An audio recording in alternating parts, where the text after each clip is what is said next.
Širom Srbije od 1. do 19. maja ove godine obeleženi su Evropski dani sunca. Ova manifestacija prvi put je pokrenuta u Austriji 2002. godine, sa ciljem da usmeri svest ljudi ka ideji korišćenja i dobijanja energije na pametan način, iz prirodnih izvora i bez ugrožavanja zdravlja ljudi i naše planete. Jedini izvor energije na Zemlji, koji je neiscrpan, bar još nekoliko hiljada godina, a koji u potpunosti odgovara ovoj ideji održivog napretka, je Sunce. Energija Sunca, koja tokom samo jednog dana dospe do Zemlje, dovoljna je za sve potrebe za energijom na njoj u periodu od 1 godine. Pa su dani Sunca zamišljeni kao manifestacija sa edukativnim karakterom i to pre svega usmerenom ka najmlađima, koji u stvari treba da razmišljaju o Suncu kao glavnom izvoru energije u budućnosti. –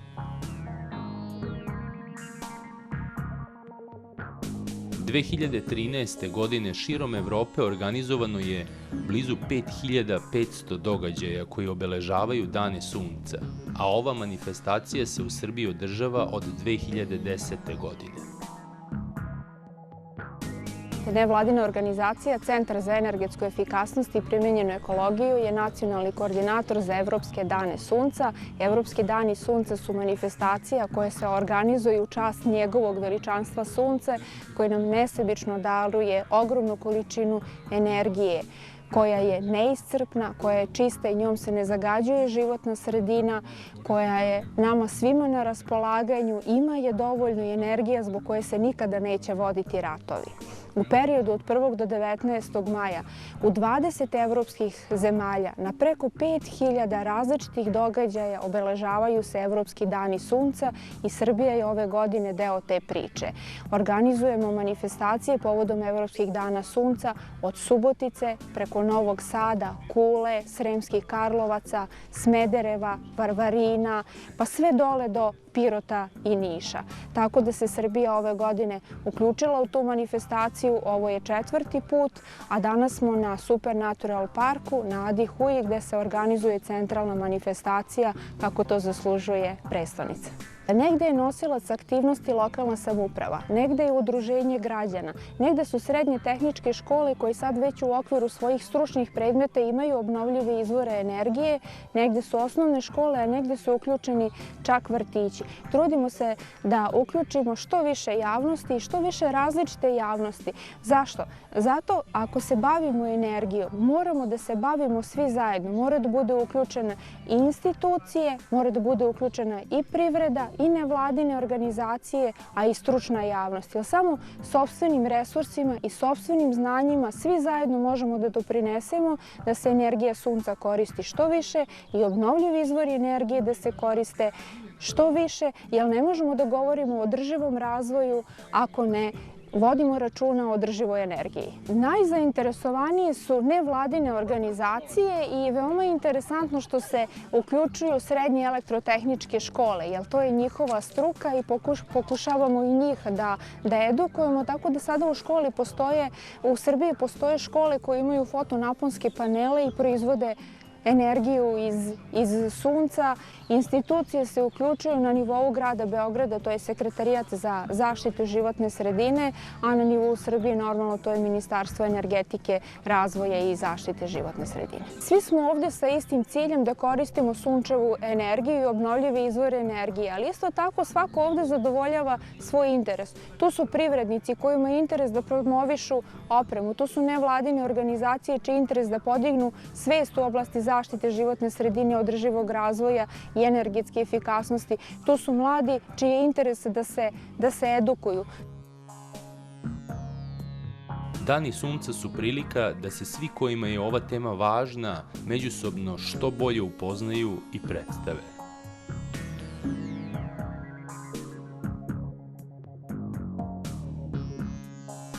Mi smo inače firma sa sedištem u Beogradu, a proizvodni poligon svoj imamo u Smederevu i pre 3 dana smo organizovali Evropske dane sunca u gradu Smederevu, a na poziv naših prijatelja smo danas kao gosti došli da predstavimo svoje proizvode. Inače, bavimo se proizvodnjom takozvanih vodenih solarnih kolektora od 2005. godine. To je praktično jedan partnerski odnos sa našom firmom u Nemačkoj Gramer Solar i u saradnji sa njima proizvodimo vodeni kolektor, od njih dobijamo određene komponente sami proizvodimo i na kraju sklapamo čitav projekat, čitav proizvod.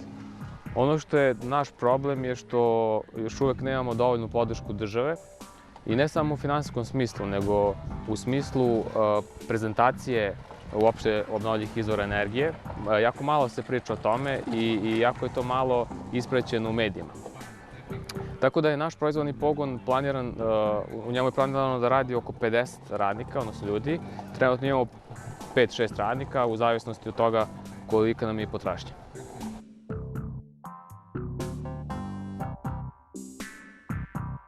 U okviru manifestacije Evropski dani sunca organizovana su brojna predavanja i akcije u školama, obdaništima i preduzećima, a mi smo posetili Beogradske dane sunca koji su obeleženi na Adi Huji u organizaciji udruženja Centrala. Prateći program predavanja, gosti su imali prilike da se upoznaju i sa jednim revolucionarnim rešenjem kada je korišćenje sunca u svrhu dobijanja energije u pitanju.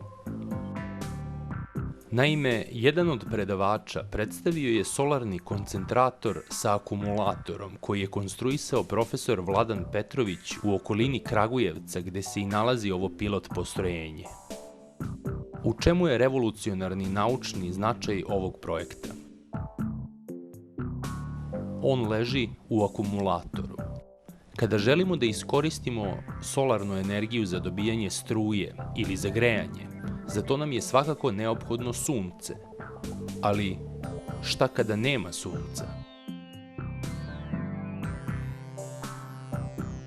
Čovek je do danas uspevao da energiju sunca zadrži i koristi svega nekoliko sati nakon njegovog zalaska. Dakle, solarni koncentratori i paneli su zahtevali dodatni izvor energije kako se napajanje domaćinstava ili industrije ne bi prekidalo. Danas, pronalaskom akumulatora za skladištenje i čuvanje sunčeve energije profesora Petrovića, moguće je sačuvati ovako dobijenu energiju na period i do 6 meseci.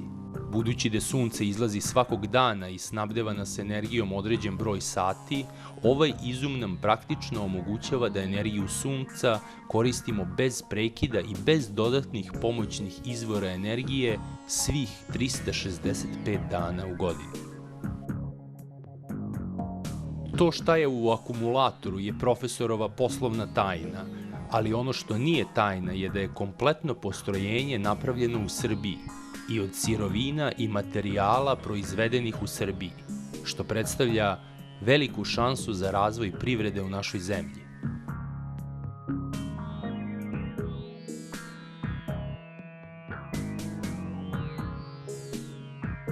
Ostaje nam samo da ovu šansu prepoznamo i iskoristimo.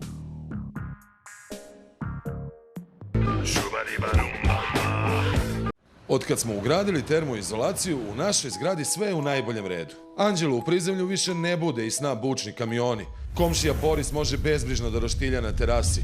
Nađa sa trećeg uživa u toploti kao na moru, a penzioner Marković je za ušteđeni novac kupio ženi novi televizor. Dakle, sami ste se uverili. Zgrada i sa izolacijom diše, a mineralna izolacija štiti od hladnoće, požara i buke. Fasadna ploča, idealna termoizolacija za vaš dom. Knauf Insulation. Vreme je za štednju energije. Školujte se za jedno od najtraženijih zanimanja današnjice kod nas i u svetu. Postanite dobar web dizajner. Upis u toku. Krojačeva škola web dizajna.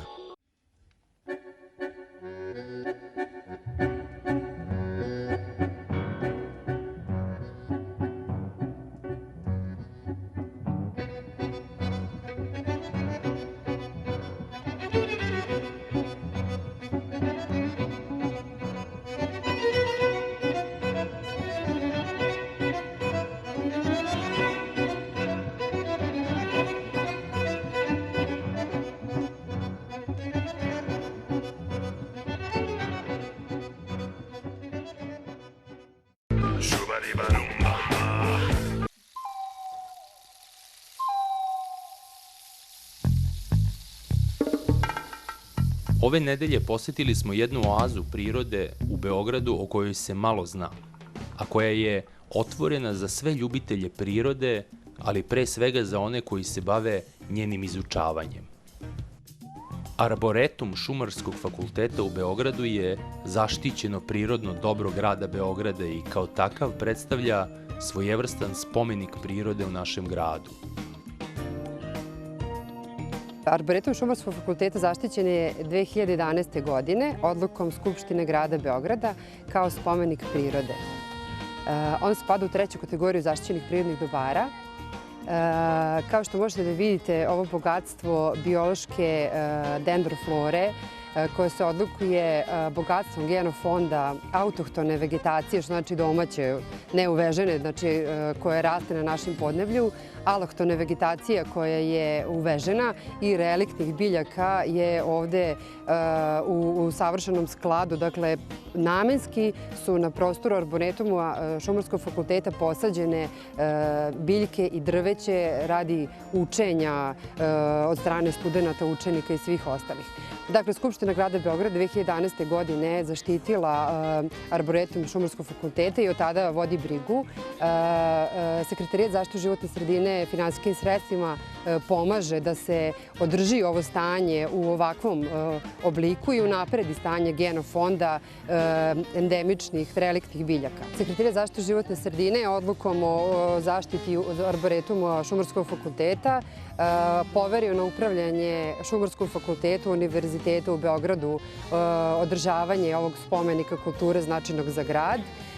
Samo da kažem da sekretarijat ulaže velike napore da se znatno poveća površine pod zaštitom na gradu Beogradu, da su trenutno dve značajne studije u izradi. Studije zaštite izrađuje Zavod za zaštitu prirode Srbije, koja je po zakonu jedina institucija koja može da predlaže i da radi studije zaštite. Radi se Forland leve obale Dunava. Gotove su studije i pišu se akti zaštite o zaštiti Lipovičke šume, gljive, jedne staništa gljive Ade Ciganlije, šume Košutnjaka i Obrenovačkog zabrana. Takođe moram da pomenem da je jako značajna i zaštita Zvezdarske šume koja će biti u jako skorom vremenskom periodu. Arboretum Šumarskog fakulteta dobio je naziv po latinskoj reči arbor, što znači drvo, i predstavlja kolekciju drvenastih i žbunastih vrsta namenjenu prvenstveno praktičnoj nastavi, edukaciji i instrukciji studenata ovog, ali i drugih fakulteta Beogradskog univerziteta. Međutim, mi smo se uverili da zainteresovani nisu samo studenti, već i oni najmlađi. Pa evo da vam se predstavim, govorim u ime Kulturno-obrazovnog centra Radionica pod otvorenim nebom, kreatorom kulturno-obrazovnih programa za vanškolsko učenje, odnosno ambijentalnu nastavu. I to je logičan sled stvari da u okviru naše divne saradnje sa nizom institucija kulture i obrazovanja, najznačajnijih institucija u Beogradu i u Srbiji, imamo izuzetnu saradnju i sa ovom institucijom obrazovanja, Šumarskim fakultetom u Beogradu. I povod naše današnje posete, između ostalog, je i poseta obilazak ove zelene učionice. Naša saradnja, sad već višegodišnja, u domenu radionica koje mi ovde imamo sa školarcima, uglavnom beogradskih škola, rodila se jedna ideja kao nadgradnja svega ovoga da u nastavnoj bazi Šumarskog fakulteta u Debelom lugu, kraj Majdanpeka, deca imaju prvu letnju ekološku školu. Znači, to je saradnja Šumarskog fakulteta iz Beograda, Radionice pod otvorenim nebom kao kulturno-obrazovnog centra i prvi polaznici ove škole biće učenici osnovne škole Banović Strahinja, naše komšijske škole. Treba imati u vidu da je koncepcija arboretuma kao specifične zbirke drvenastih i žbunastih vrsta uvek vezana za veće površine nego što je to predviđeno za botaničke bašte. Ono što je još važno da znamo je da su uslovi u kojima se biljke neguju u arboretumu takvi da što više odgovaraju prirodnom staništu različitih vrsta.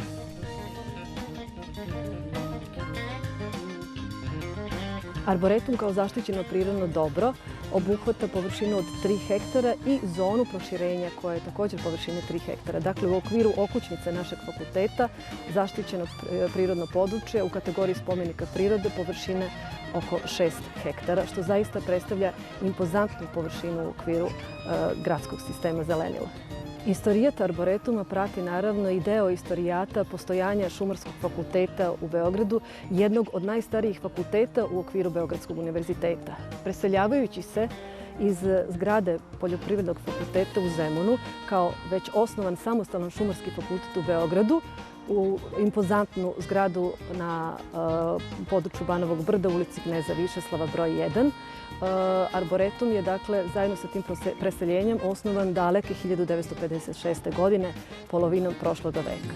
Dakle, kada se nastavno osoblje zajedno sa studentima uselilo u ovu zgradu, krenulo se i sa formiranjem prvih polja i parcela u okviru ovog dendroarhiva. Da naglasim, Arboretum je osnovao naš čuveni profesor, šumarski pedagog, doajen šumarske dendrologije na našim područjima svetskog glasa, profesor dr. Branislav Jovanović. Posebno smo danas ponosni što u našem alpinetumu, to je botaničko